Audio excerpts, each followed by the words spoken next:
Hello friends, मेरे YouTube channel Jha Taylor में आप सभी का स्वागत है। फ्रेंड्स, आज आपको हम बताएंगे ब्लाउज की कटिंग करना। तो यहाँ पर डाउट होता है कि हर साइज़ के ब्लाउज की कटिंग करना हम कैसे सीखें। तो यहाँ पर थोड़ा हम डिटेल में आपको बताएंगे कि हर साइज़ के ब्लाउज की कटिंग आप कैसे कर सकते हैं, किस तरीके से करेंगे। तो ब्लाउज जो हम कपड़ा लेंगे वो अगर हम थोड़ा बड़े साइज़ का और छोटे साइज़ का ब्लाउज बना रहे हैं तो किस तरीके से हम कटिंग करेंगे। तो यहाँ पर हम लगभग 36 इंच का ब्लाउज यहाँ पर तैयार करेंगे, कट करेंगे। तो यहाँ पर 9 इंच हम यहाँ पे ले रहे हैं। जी, हमारा जो कपड़ा है वो डबल है, यहाँ पर कपड़ा हमारा फुल डबल है। अगर हम यहाँ पर 10 इंच 38 का बनाएंगे तो 9.5 इंच लेंगे। अगर हम 40 का बनाएंगे तो 10 इंच लेंगे।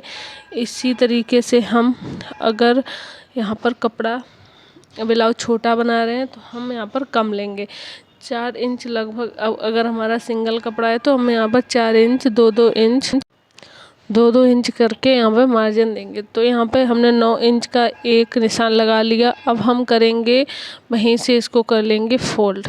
इस तरीके से हमने फोल्ड कर लिया। अब हम यहाँ पर 36 इंच का ब्लाउज मतलब कटिंग करेंगे। तो यहाँ पर अगर आप छोटे साइज़ का कट कर रहे हैं तो 8 इंच लीजिए। लगभग जिस साइज़ में आप कट करेंगे उसका चौथा भाग आपको यहाँ पर लेना है, जितना आपका साइज होगा। अब हम क्या करेंगे, इस तरीके से घटाएंगे बढ़ाएंगे। देखिए, इस तरीके से हम रखेंगे, कोई ज़्यादा दिक्कत नहीं। अगर 40 इंच का हम यहाँ पर ब्लाउज तैयार करेंगे तो चौथा हिस्सा लेंगे 10 इंच। इस तरीके से अगर हम यहाँ पर 32 इंच का कट करेंगे तो हम यहाँ पर लेंगे 8 इंच। अगर आप 34 करेंगे तो 8.5 लेंगे और फिर उसका हम डबल कर देंगे। यहाँ पर 4 इंच हम यहाँ पर मार्जिन ले रहे हैं। जब हमारा कपड़ा यहाँ पर डबल फोल्ड नहीं है, इस तरीके से हम मार्जिन ले लेंगे और जो हमने ब्लाउज के लिए निकाला है उसको हम इस तरीके से यहाँ पर डबल कर लेंगे। इस तरीके से हमारा मार्जिन और हमारा 36 इंच का ब्लाउज भी तैयार हो जाएगा इस तरीके से। तो यहाँ पर 36 हो गया और 2 इंच हमारा यहाँ पर मार्जिन निकल आएगा, 9 इंच और 2 इंच मार्जिन। अब हमने यहाँ पर पूरा नाप लिया। अब नाप कर उसी पर हम कटिंग कर लेंगे। तो किस तरीके से आपको समझ में आया। अगर आप किस साइज़ का ब्लाउज बनाना चाहते हैं तो उसका चौथा हिस्सा लेकर आप डबल कर लीजिए। हमने यहाँ पर डबल कर लिया। अब हम थोड़ा लंबाई पर ध्यान देंगे कि लंबाई किस तरीके से ब्लाउज की देखेंगे। अगर हमारी 14 इंच यहाँ पर ब्लाउज की लंबाई तैयार चाहिए तो पहले तो हम एक को छोटा एक को बड़ा कर लेंगे यहाँ पर। तो इस तरीके से जब हम ब्लाउज कट करते हैं तो बहुत ज़्यादा लंबाई हमारी नहीं निकल पाती। अगर 13 इंच हमें यहाँ पर तैयार लंबाई चाहिए तो जो हमारा यहाँ पर छोटा वाला कपड़ा है तो लगभग 14 इंच का हमारा कपड़ा होना चाहिए। ऊपर वाला जो हमारा छोटा हिस्सा है 1 इंच उसमें प्लस करना चाहिए। अगर हम यहाँ पर 14 इंच की लंबाई तैयार रखेंगे तो हमारा यहाँ पर 15 इंच का कपड़ा होना चाहिए। लगभग 14 इंच से ज़्यादा इस तरीके से हमारी लंबाई ब्लाउज की नहीं निकल सकती है। और जो हमारा बड़ा पार्ट हमने किया है वो लगभग 1-1.5 इंच हम यहाँ पर बड़ा ले लेंगे और इस तरीके से हम एक छोटा एक बड़ा करके यहाँ पर फोल्ड कर लेंगे। फोल्ड करने के बाद सबसे पहले हम शोल्डर के निशान लगाएंगे। तो शोल्डर हम यहाँ पर लेंगे 36 के अकॉर्डिंग 5.5 इंच, क्योंकि हमारा डीप गला है। तो अगर आप यहाँ पर तो इस तरीके से 5.5 इंच के हम यहाँ पर शोल्डर के निशान लगा लेंगे। अगर इसी तरीके से हमारा यहाँ पर 32 साइज होगा तो हम यहाँ पर लगभग 5.25 इंच और 34 होगा तो 5.25 इंच। अगर हमारा 30 होगा तो 5 इंच ही हम शोल्डर यहाँ पर लेंगे। अब हमारा साइज़ बढ़ेगा तो हमारा 38 होगा तो हम लगभग यहाँ पर 5.5 से थोड़ा ज़्यादा कर देंगे। अगर हमारा 40 होगा तो हम लगभग 6 इंच। अगर हमारा 42 और 44 है तो हम थोड़ा 6.5 इंच से थोड़ा ज़्यादा और ले लेंगे, 6.25 इंच। आर्म होल भी हम यहाँ पर 5.5 ही इंच लेंगे। इसी तरीके से जिस साइज़ में हमारा आर्म होल, जैसे हमारा साइज़ बढ़ेगा उसी तरीके से हमारे आर्म होल भी बढ़ेगा। जिस तरीके से साइज़ छोटा होगा उसी तरीके से हमारा आर्म होल भी छोटा होगा। तो आर्म होल का हमने यहाँ पे निशान लगा लिया 5.5 इंच। 9 इंच हमने इसमें चौथा भाग लिया 36 का। नीचे हमारी कमर है 32 तो 8 इंच लेंगे और इस तरीके से इनको हम मिला देंगे। ऊपर और नीचे का निशान हमने मिला दिया। अब जो हमारा एक्स्ट्रा कपड़ा बचा है वो हमारा मार्जिन है यहाँ पर, और हम यहाँ पर आर्म होल की गोलाई दे देंगे अब हमारा बचा है गला। तो गला की हम जो चौड़ाई दे रहे हैं वो दे रहे हैं पर 2.5 इंच पर। इसी तरीके से हमारा जब छोटा गला होगा तो हम यहाँ पर गला थोड़ा कम रखेंगे, इसी तरह कम कर देंगे। अगर हमारा साइज यहाँ पर बढ़ेगा उसी तरीके से गला हम थोड़ा बढ़ा देंगे। 40 के बाद ही आप 3 इंच लीजिए। अगर आपका 40 है यहाँ पर तो आप यहाँ पर 2.5 इंच ही रखिए गले की चौड़ाई। लगभग हम 6.5 इंच हमने यहाँ पर गले की लंबाई रखी है। अब गले की लंबाई आप ब्लाउज के अनुसार रख सकते हैं, जो जैसा गला पहनना चाहे, थोड़ा डीप पहनना चाहे तो आप डीप रख सकते हैं, अगर छोटा पहनना चाहे तो आप छोटा रख सकते हैं।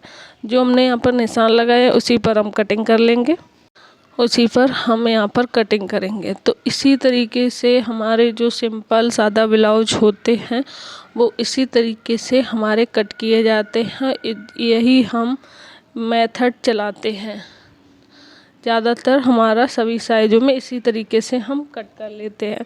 अब हमारा शोल्डर से हमने ब्लाउज को अलग कर दिया। अलग करने के बाद हमारा जो बैक पार्ट होगा वो हमारा छोटा होगा और जो हमारा आगे का पार्ट होगा वो बड़ा होगा, वो हमारा यहाँ पर बड़ा होगा।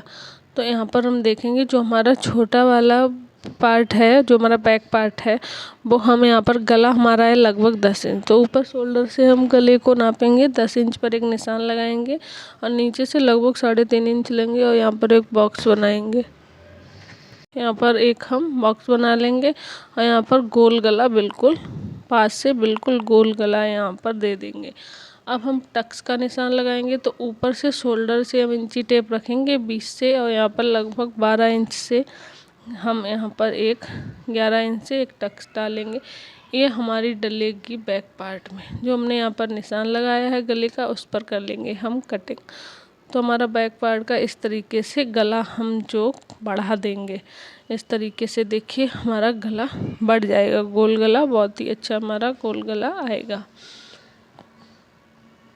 तो गला हमने यहाँ पर बैक पूरा कट कर दिया। अब हम लेंगे आगे का पार्ट। आगे के पार्ट में हम क्या करेंगे, गला तो आगे के पार्ट में हमारा कट ही है। आर्म होल की जो गहराई होती है वो हम लगभग आधा इंच देंगे आगे की तरफ, इस तरीके से यहाँ पर हम गहराई दे देंगे और जो हमने गहराई दी उसी पर हम कर लेंगे कटिंग।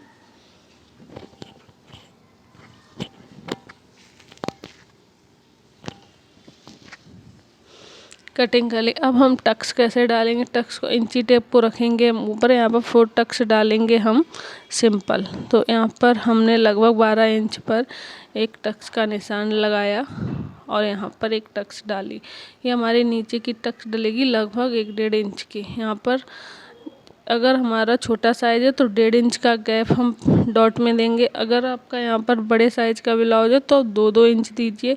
अगर उससे भी ज़्यादा हैवी साइज़ का ब्लाउज है तो आप 2.5-2.5 इंच का गैप देंगे। हमने यहाँ पर लगभग 2-2 इंच का गैप देकर टक्स डाला है। तो यहाँ पर 4 टक्स हमने डाल दिए हैं। इस तरीके से हमारे 4 टक्स डलेंगे ब्लाउज में। तो इस तरीके से हमारे आएंगे और गैप भी उसी अनुसार हमारा होता है। जिस साइज़ से हमारे ब्लाउज बढ़ता है उसी तरीके से हमारा डॉट में गैप भी बढ़ जाता है। अगर हमारा छोटा साइज़ रहता है तो हम 1.5 इंच का लगभग गैप देते हैं और नॉर्मल जो हमारे ब्लाउज होते हैं उनमें हम 2 इंच का गैप देते हैं। इस तरीके से आगे का पार्ट भी हमारा पूरा मतलब कट हो गया। अब हम बाजू निकालना आपको बताएंगे। यहाँ पर डबल फोल्ड हमारा कपड़ा है, उसको हम एक बार और फोल्ड करेंगे। एक बार और फोल्ड कर यहाँ पर हम लगभग आधा इंच की आगे की तरफ जो हमारा कपड़ा सिलाई में जाएगा वो निकाल देंगे और लगभग 9.5 इंच की हम यहाँ पर बाजू तैयार निकालेंगे। तो आधा इंच इसमें मार्जिन लेके 10 इंच पर निशान लगाएंगे। अब हम 3 इंच की गहराई देंगे नीचे से, क्योंकि बाजू हमारी बड़ी है। तो हम यहाँ पर इस निशान को भी ऊपर की तरफ लाएंगे। ऊपर की तरफ लाने के बाद हम जो गोलाई होती है बाजू की वो 5 इंच है, इस तरीके से निशान लगा देंगे। और नीचे आर्म होल तो हमारा लगभग 7.5 है, लेकिन यहाँ पर कपड़ा कम है हमारा। तो इस तरीके से हम ब्लाउज जो शेप होता है बाजू का वो दे देंगे, इस तरीके से हमारा मिलेगा। अब हम बाजू की कटिंग कर लेंगे और जो हमारा कपड़ा यहाँ पर बचेगा वो हम इसमें जॉइंट करेंगे। जब हम सिलाई करते हैं इस तरीके से हम कपड़े को जॉइंट कर देंगे और बीच में लगाएंगे हम कट सेंटर से, और आधा इंच की लगभग दोनों बाजू में हम गहराई देंगे। एक ही साथ गहराई दे देंगे जिससे कि जो बाजू है हमारी सही से गहराई एक ही साथ देनी चाहिए, जिससे कि बिल्कुल एक ही तरीके की बाजू हमारी बने। अब दोनों पे निशान लगा देंगे। जो हमने निशान लगाए वो आगे की तरफ हमारे जॉइंट होंगे। तो पूरे ब्लाउज की कटिंग हमारी हो गई है। इस तरीके से आप हर साइज के ब्लाउज की कटिंग कर सकते हैं। अगर कोई भी आपको कन्फ्यूजन हो तो आप कमेंट करके पूछ सकते हैं। और आपको वीडियो कैसा लगा ज़रूर बताइएगा। अगर आपको अच्छा लगा हो तो लाइक करिए, और चैनल अगर आपने सब्सक्राइब नहीं किया तो सब्सक्राइब ज़रूर करिएगा। धन्यवाद।